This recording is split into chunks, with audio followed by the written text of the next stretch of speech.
ಎಲ್ರಿಗೂ ನಮಸ್ಕಾರ. ಓಂ ನಮಃ ಶಿವಾಯ.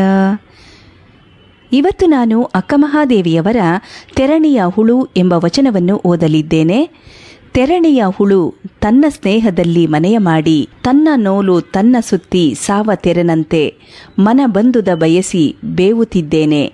ಅಯ್ಯ ಎನ್ನ ಮನದ ದುರಾಸೆಯ ಮಾಣಿಸಿ ನಿಮ್ಮತ್ತ ತೋರ ಶ್ರೀಚನ್ನಮಲ್ಲಿಕಾರ್ಜುನ. ಈ ವಚನದ ಭಾವಾರ್ಥ ಈ ರೀತಿಯಾಗಿ ಇರುವಂಥದ್ದು. ಜೇಡಹುಳು ತನ್ನಷ್ಟಕ್ಕೆ ತಾನೇ ಬಲೆಯನ್ನು ಹೆಣೆದು ಆ ನೂಲಿನಿಂದ ತನ್ನನ್ನೇ ತಾನು ಸುತ್ತಿಕೊಂಡು ಸಾಯುವಂತೆ ನನ್ನ ಮನದ ದುರಾಸೆಯ ಬಲೆಯಲ್ಲಿ ಹೆಣೆದುಕೊಂಡು ಬೆಂದು ಹೋಗುತ್ತಿದ್ದೇನೆ.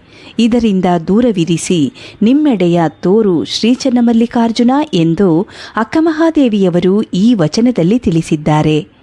ಶರಣು ಶರಣಾರ್ಥಿಗಳು.